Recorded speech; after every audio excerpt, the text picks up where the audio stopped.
तो प्रवास इतका स्मूथ नाहीये, खूप खडबडीत आहे प्रवास. म्हणजे या प्रवासात आधीरा धडपडणार आहे, पडणार आहे, तिला जखमा होणार आहेत, लागणार आहे. पण लागू देत, तिचं तिला शिकू देत, धडपड करून परत उभं राहू देत खंबीरपणे.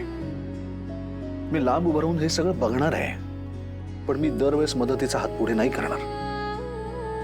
मी बघतो याची जाणीव आहे तिला, पण मुद्दामून तिच्या प्रत्येक गोष्टीमध्ये नाक खुपसायला नाही जाणार मी. तिला तिचा प्रवास, तिच्या संसारातला प्रवास, त्या घरातला प्रवास स्वतःच्या विचारांनी, स्वतःच्या निर्णयांनी खंबीरपणेच करायला हवा. दरवेळेस उठून आपण सल्ले द्यायची गरज नाही. आणि कधी सल्ले दिले पाहिजेत हे आपल्याला कळलं पाहिजे ना. आणि मला खात्री आहे स्वानंदी मॅडम की तुमच्या घरामध्ये तुमचे बाबा आणि रोहन हे दोघेही आदिराला कमीत कमी किती त्रास होईल याचाच प्रयत्न करतायत. ते दोघेही तिच्या बाजूने आहेत.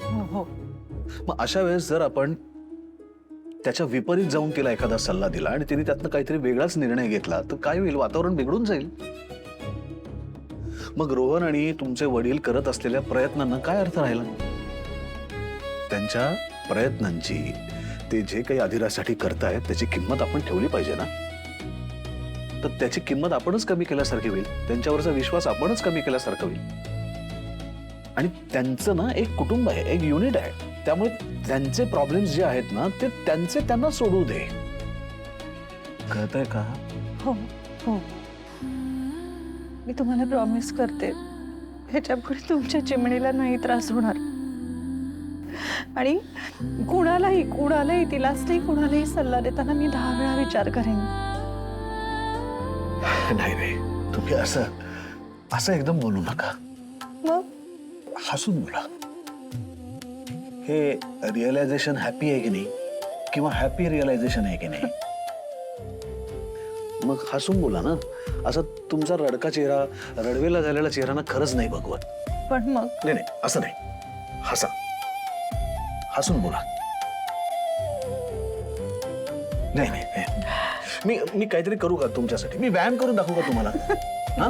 मी व्यायाम केला की तुम्ही हसता.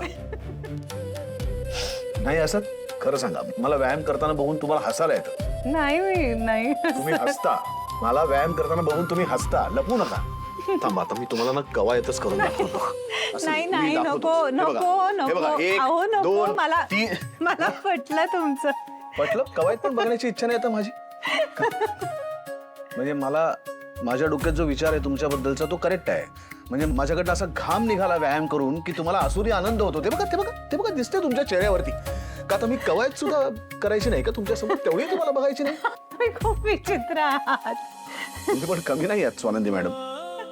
सॉरी, मी चिडलो तुमच्यावर, खरं सॉरी. इट्स ओके, तुम्ही समजून पण घेतलत मला. थँक्यू.